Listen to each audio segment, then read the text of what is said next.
We're taking a life cycle approach to human development and the accumulation of human capital. Human capital measuring the investments in health, nutrition, and education, which enables us to be productive citizens and productive members of the economy. We've seen that it's crucial to make investments at all stages of the life cycle, especially not missing the early years.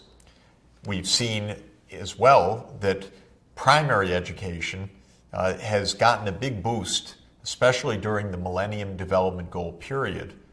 While there are still tens of millions of children, especially in conflict areas, not in school, though of primary school age, enrollment rates have increased markedly and enabled a closing effectively of the gender gap as well, so that young girls, like young boys, are in primary school.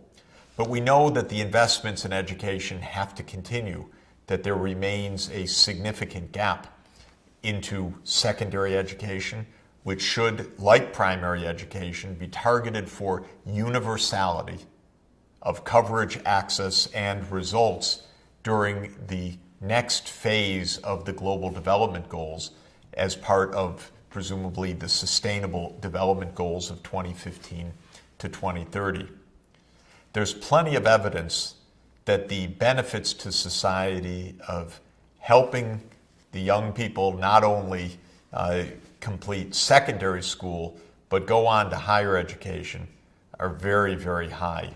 We've already looked at this graph that you're now looking at again, the wage premium for college graduates compared to high school diploma holders.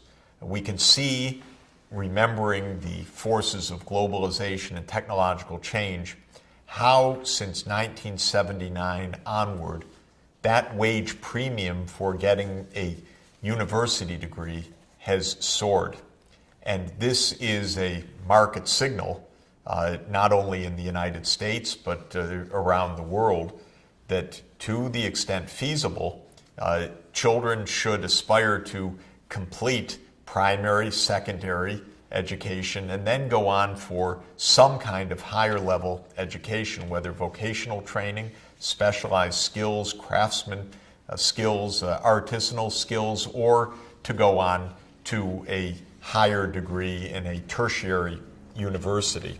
Now, when the market sends a signal that something, some activity or some kind of project has a high rate of return, you would naturally expect an increased supply of that activity. In other words, more investments in that high return activity. You would expect, therefore, for example, in the United States, where the returns to higher education have soared, that more kids would be completing a bachelor's degree. To some extent, that's happening. But something odd is also happening, and for the United States, a very notable phenomenon. Have a look at this graph showing the percentage of 25 to 29-year-olds that is completing a college degree. For high school level, the top curve, you see nearly 100% high school completion. Unfortunately, not at 100% because there are still too many kids not even getting a high school diploma, which in the context of the U.S. society and U.S. labor market is almost a guarantee of poverty and trouble. Look at the lower curve, which is the curve showing the proportion of kids getting a four-year bachelor's degree. Now, what this is measuring is a specific age cohort, 25 to 29-year-olds, and asking in any year of the 25 to 29-year-olds, what fraction of that age group has a four-year bachelor's degree. What you can see is that from 1940 to around 1975, that proportion increased a lot, from around 5% of that age cohort to around 20% of the age cohort. The line went up gradually but persistently so that more and more young people were going to a four-year university, getting a degree, and we know enjoying the higher earnings that came along with that. But then that upward sloping curve has a kink starting around 1975. It still rises, but very, very slightly. There's almost stability in the share of the 25 to 29-year-olds with that four-year degree. Something doesn't make sense. Just when the returns are going up, the proportions of young people actually completing the four-year degree stop rising, or at least stop rising at the pace that they had been rising.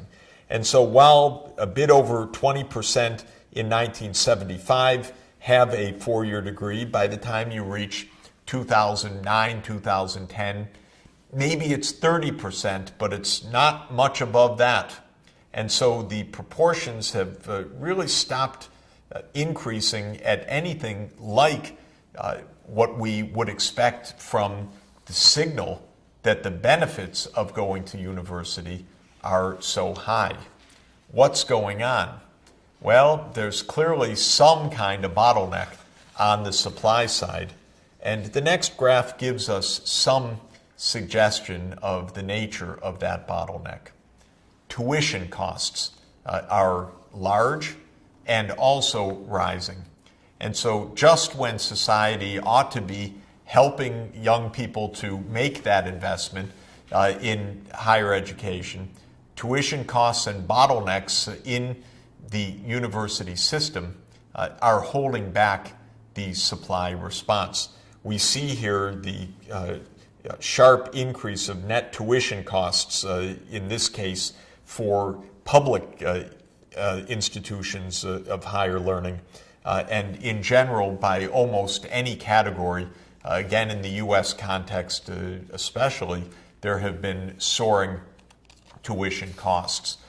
What's the implication of this? The implications are two, and they really are quite troubling. One implication is that a very large part of our young people, even in a very rich country like the United States, are not able to enjoy the benefits for themselves and for society of a completed higher education. Still, 2/3 or higher proportion of young people don't make it through a four-year degree, even though the markets are almost screaming out, you want to be part of the middle class, you want a stable job, go to university.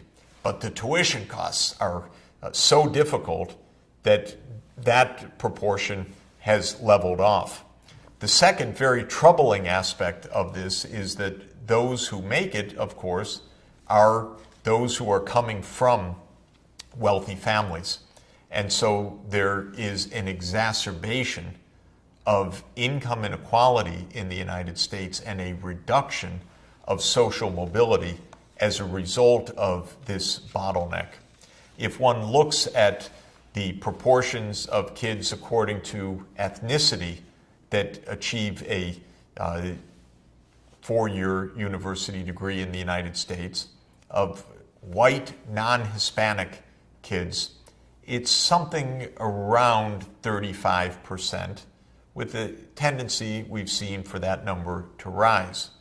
For African American kids, young people aged 25 to 29, only about 16% have a completed four-year degree.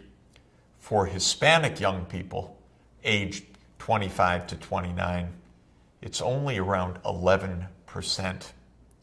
This means that this bottleneck in society is not only holding back the benefits that technology and globalization have given to more training, more specialized knowledge in an information society, but are creating a kind of filter, making it even harder for poor young kids to make it, and thereby reducing social mobility as well as increasing inequality in society because those who do make it, coming from more prosperous families, are getting the added boost of earnings and job security, and it's the poor kids from the poor families who aren't making it.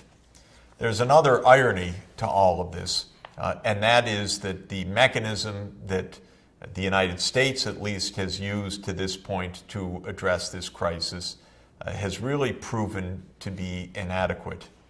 The U.S., by virtue of its libertarian traditions, always looking for the market solution, even when the market solution isn't necessarily very wise, essentially said to the generation of young people, go to university and take debt, borrow in order to do it. And the government helped to create a rapidly rising level of student loans.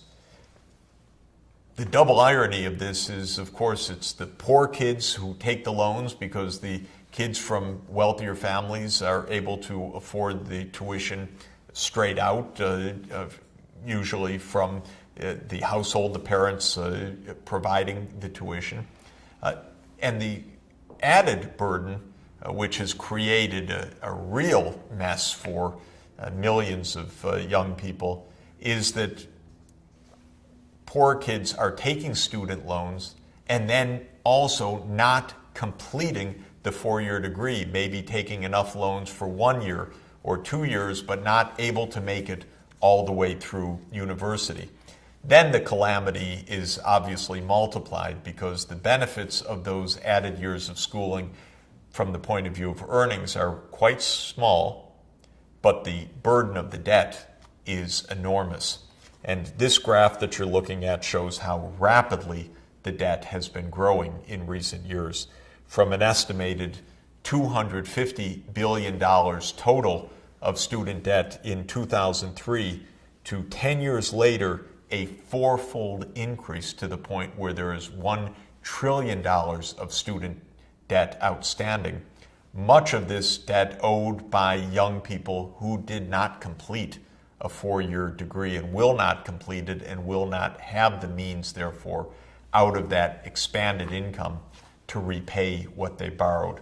It's a calamity. It's a rather serious miscategorization of public policy, looking for a market solution where a market solution is not all that adequate, and there's going to have to be innovation in approach. One important aspect of innovation, I think, can be obvious even in the way that we right now are interacting. You're watching me online. And what that means is something, I think, with potentially great significance more generally.